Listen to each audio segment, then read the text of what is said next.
I'm John Roman. I'm a senior fellow at the Urban Institute based here in DC. I've been studying drug policy and the economics of crime for almost 20 years. And I'm on the board of directors of the National Prevention Science Coalition.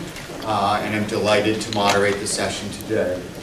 Let me introduce the panelists. And let me just say, I think this is really an important discussion, and it's a really timely discussion. And I think we've got multiple perspectives on this discussion. We have a policy lens, we have a therapeutic lens, we have a rehabilitation lens, each of which are important to understand the problem. How did we get here? Where are we going? How do we fix it? So that's what we're going to try and do today. I would ask the panelists, I think we might have some tiny tech issues, so maybe that will just encourage us to go quickly and turn to questions, which I think, given this turnout, suggests that people are really interested in this, and I suspect there are tons of questions. And so let's sort of just describe our perspective, and then let's move forward as fast as we can. So we're going to start with Scott Novick from RTI. It used to be our Research Triangle Institute, but now I believe it is just RTI. And I'm going to introduce all three of you, and then I'll call you up. I'm sorry, sir. I had the privilege of working with their organization for 8 years on a Department of Justice funded study on drug courts that looked at therapeutic and rehabilitative responses to opioids and cocaine and marijuana and alcohol, and it was they are consummate professionals.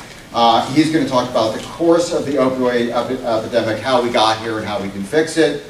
Then we're going to have Terrence Watson. We're not in the right order, but we're going to go over there and over here, and that's going to keep you interested, I think. He's the Chief Operating Officer of the National Association of Drug Court Professionals.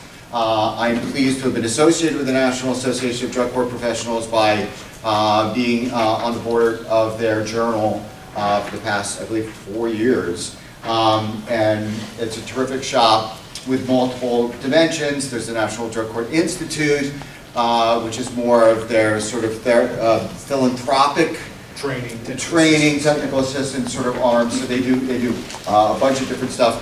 Monstrous community that they are engaged with. Thousands of members come to their conference.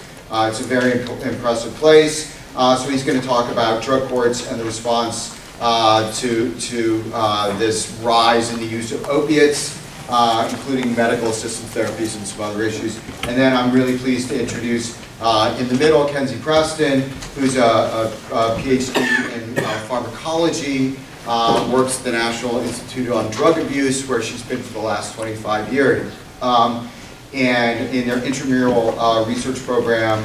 And she's going to talk about treatments for opioid dependency, where we've been and where we're going. So let's start with Scott. We'll try and go pretty quickly through this, and we can open it up for questions. I'd like to get through all the presentations before opening it up for questions, but then we're going to have lots of time for discussion.